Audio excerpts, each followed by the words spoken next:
বিপ্লবোত্তর পরিস্থিতিতে শাসনকাজ পরিচালনা সহজ নয়, বলেছেন আইন উপদেষ্টা। একটি দল সুযোগ পেলেই বিএনপিকে পেছন থেকে ছুরি মারার চেষ্টা করে, মন্তব্য রুহুল কবির রিজভীর। বিএনপি সরকার গঠন করলে দেশে আর ফ্যাসিস্টের জন্ম হবে না, বলেছেন জয়নুল আবদিন ফারুক। সর্বশেষ জানাবো, আজহারুল ইসলামকে মুক্তি দিন, না হলে আমাকে গ্রেপ্তার করুন, বলেছেন জামায়াতের আমির। এতক্ষণ শুনছিলেন সংবাদ শিরোনাম, এবারে বিস্তারিত। বিপ্লবোত্তর পরিস্থিতিতে শাসন কাজ পরিচালনা সহজ নয়, বলেছেন আইন উপদেষ্টা। দেশ পরিচালনায় কিছু কিছু ক্ষেত্রে ব্যর্থতার কথা স্বীকার করলেন আইন উপদেষ্টা ডক্টর আসিফ নজরুল।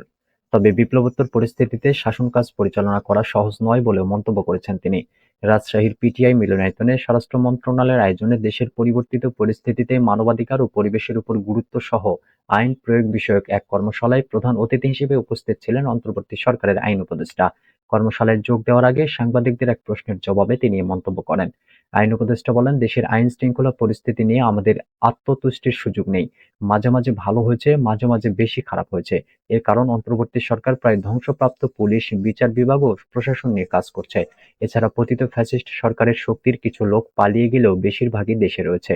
তাদের হাতে প্রচুর টাকা এবং বদ মতলব রয়েছে। সব মিলিয়ে দেশের পরিস্থিতি ভালো করার চেষ্টা অব্যাহত থাকলেও তা খারাপ হচ্ছে। আইন উপদেষ্টা ডক্টর আসিফ নজরুল বলেন, আইনশৃঙ্খলা পরিস্থিতির ব্যর্থতা উত্তরণের জন্য সরকারের প্রচণ্ড রকমের তাড়না ও চেষ্টা রয়েছে। আমাদের দৃঢ় প্রতিজ্ঞা থেকে বর্তমান পরিস্থিতি থেকে দেশকে উত্তরণের চেষ্টা করছি। তাই সব সময় নতুন নতুন উপায় ভাবছি বলে মন্তব্য করেছেন তিনি। একটি দল সুযোগ পেলেই বিএনপিকে পেছন থেকে ছুরি মারার চেষ্টা করে, মন্তব্য করেছেন রুহুল কবির রিজভী। একটি দল যখনই সুযোগ পেয়েছে বিএনপিকে পেছন থেকে ছুরিকাঘাত করার চেষ্টা করেছে বলে মন্তব্য করেছেন বিএনপির সিনিয়র যুগ্ম মহাসচিব রুহুল কবির রিজভী। জিয়াউর রহমান কিংস পার্টি গঠন করেছেন, কেউ এমন কথা বলেন উল্লেখ করে তিনি বলেন, স্বাধীনভাবে সংবাদপত্র পাঠ করা যদি গণতন্ত্রের অপরিহার্য শর্ত হয়ে থাকে তাহলে সেটির মহানায়ক জিয়াউর রহমান। জিয়াউর রহমানের প্রতি সিপাহী এবং জনগণের সমর্থন ছিল। যিনি রাজনৈতিক দল গঠন করেছিলেন গণতন্ত্রকে শক্তিশালী করার জন্য। গণতন্ত্রের মহানায়ক ছিলেন জিয়াউর রহমান, যারা একাত্তরের পরবর্তী সময়ে নিষিদ্ধ ছিলেন। তার উদারতার কারণে রাজনীতি করার সুযোগ পেয়েছেন। এই রাজনৈতিক দলটি যখনই সুযোগ পেয়েছে বিএনপিকে পেছন থেকে ছুরিকাঘাত করার চেষ্টা করেছে। এটা আমরা প্রতিনিয়ত দেখছি। সোমবার দুপুরে পল্টন বিএনপির কেন্দ্রীয় কার্যালয়ের সামনে আয়োজিত এক অনুষ্ঠানে তিনি কথা বলেন। অনুষ্ঠানটির আয়োজন করে জাতীয়তাবাদী রিকশা, ভ্যান, অটো চালক দল। রিজভী বলেন, জনতার মধ্য থেকে জুলাই আন্দোলনে যে শ্রমিকরা নেমেছেন, যারা একদিন রিকশা চালাতে না পারলে তাদের ছেলে মেয়ে, স্ত্রী, পরিবারের ভাত হবে না, তাদের আত্মদানকে এত ছোট করে দেখছেন কেন? সেটার জন্য তো কর্তব্য ছিল বেশি। যে রিকশা চালক, ভ্যান চালক মারা গেছেন, সরকারের পক্ষ থেকে তাদের তালিকা করে কবে পুনর্বাসন করা যায় সে ব্যাপারে আপনাদের কাউকে তো আসতে দেখলাম না। ক্ষমতার ভাগাভাগি রাজনৈতিক দল বিএনপিকে নানা ধরনের অভিযোগের মধ্যে আক্রান্ত করা আমরা প্রতিনিয়ত দেখছি বলে মন্তব্য করেছেন তিনি। বিএনপি সরকার গঠন করলে দেশে আর ফ্যাসিস্টের জন্ম হবে না, বলেছেন জয়নুল আবদিন ফারুক। বিএনপি সরকার গঠন করলে বাংলাদেশে আর কোনোদিন ফ্যাসিস্টের জন্ম হবে না বলে মন্তব্য করেছেন দলটির চেয়ারপারসনের উপদেষ্টা ও জাতীয় সংসদের সাবেক বিরোধী দলীয় চিফ হুইপ জয়নুল আবদিন ফারুক। তিনি বলেন, আসুন ঐক্য গড়ে তুলি, দেশে যাতে আবারও ফ্যাসিস্ট ফিরে আসতে না পারে সে ব্যবস্থা গড়ে তুলি। আমরা যদি সরকার গঠন করতে পারি তাহলে বাংলাদেশে আর কোনোদিনও ফ্যাসিস্টের জন্ম হবে না। কোনোদিনও সংবাদপত্রের স্বাধীনতা বন্ধ করা হবে না। সাংবিধানিক প্রতিষ্ঠানগুলো স্বাধীনভাবে কাজ করতে পারবে।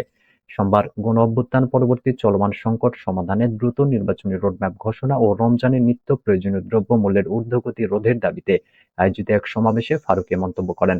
জাতীয় প্রেস ক্লাবের সামনে এ সমাবেশের আয়োজন করে প্রগতিশীল জাতীয়তাবাদী দল। প্রধান উপদেষ্টাকে উদ্দেশ্য করে ফারুক বলেন, নির্বাচিত প্রতিনিধিদের হাতে ক্ষমতা হস্তান্তর করেন। যদি না করেন তাহলে শেখ হাসিনা আবারও দিল্লি থেকে বসে আমাদের বিরুদ্ধে ষড়যন্ত্র শুরু করবে। আর এ ষড়যন্ত্র একমাত্র নির্বাচিত জনগণের সরকারই রুখে দিতে পারবে। তাই অনতিবিলম্বে রোডম্যাপ দেন এবং নির্বাচনের ব্যবস্থা করুন। বিএনপি চেয়ারপারসনের উপদেষ্টা বলেন, আভাস পাওয়া যাচ্ছে নতুন দল হবে। নতুন দলকে স্বাগত জানাই, কিন্তু নতুন দল করে নির্বাচনকে বিলম্বিত করার চেষ্টা করলে জনগণ মেনে নেবে না। আগে জাতীয় সংসদ নির্বাচন দিতে হবে। নির্বাচিত প্রতিনিধিরাই ঠিক করবে কখন স্থানীয় নির্বাচন হবে। কি কি সংস্কার করা দরকার সেটা জাতীয় সংসদ সদস্যরাই ঠিক করবে। তিনি আরো বলেন, রোজার আগে আবারও যাতে নিত্যপণ্যের সিন্ডিকেট না হয় সেদিকে আপনাদের নজর দিতে হবে। আজহারুল ইসলামকে মুক্তি দিন, না হলে আমাকে গ্রেপ্তার করুন, বলেছেন জামায়াতের আমির। জামায়াতে ইসলামীর আমির শফিকুর রহমান বলেছেন, আজহারুল ইসলামকে মুক্তি দিন, না হলে আমাকে গ্রেপ্তার করে কারাগারে পাঠান। আমাদের ভাই আজহারুল ইসলামকে মুক্তি দিলে একজন মজলুম মুক্তি পাবে। সোমবার সকালে শরীয়তপুরের ভেদরগঞ্জ উপজেলা পরিষদের পাশে এক পথসভায় তিনি এ কথা বলেন। শফিকুর রহমান বলেন, জামায়াতে ইসলামীর অনেক নেতাকে প্রহসনের ট্রাইব্যুনালের মাধ্যমে ফাঁসিতে ঝোলানো হয়েছে। ওই প্রহসনের শিকার আজহারুল ইসলাম এখনো কারাগারের প্রকোষ্ঠে বন্দী।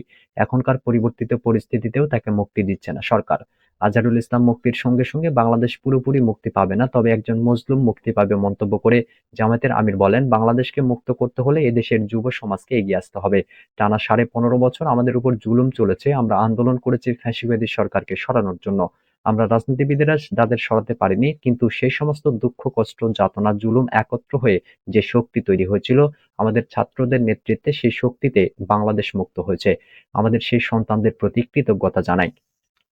যুবকদের উদ্দেশ্যে শফিকুর রহমান বলেন, সমাজ গড়ার জন্য দায়িত্ব নিতে হলে তোমাদের এগিয়ে আসতে হবে। যে সমাজের যুবকেরা এগিয়ে আসে বিপ্লবের জন্য, সেই সমাজে আল্লাহর পক্ষ থেকে বিপ্লব সফল হয়। আমি যুবকদের থেকে দুইটা জিনিস চাই।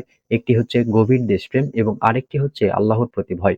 এই দুইটা জিনিস নিয়ে যদি যুবকেরা এগিয়ে আসে, তারাই হবে সকল ষড়যন্ত্রের বিরুদ্ধে হিমালয় পর্বত। এই পর্বত যারাই খসে দিতে আসবে, তাদের মাথা চুরমার হয়ে যাবে। বিগত আওয়ামী লীগ সরকারের সমালোচনা করে শফিকুর রহমান বলেন, ইতিহাস থেকে কেউ শিক্ষা নেয় না। আওয়ামী লীগও শিক্ষা নেয়নি। তারা দেশের মানুষের উপর জুলুম করেছে, নির্যাতন করেছে, দেশের সম্পদ লুণ্ঠন করেছে, সেই সম্পদ বিদেশে পাচার করে কানাডায় বেগম পাড়া গড়ে তুলেছে। তাদের দেশ থেকে কেউ তাড়ায়নি, তারাই দেশ থেকে পালিয়েছে। যারা পালাতে পারেনি তারা এখন জালে ধরা পড়েছে বলে মন্তব্য করেছেন জামায়াতের আমির।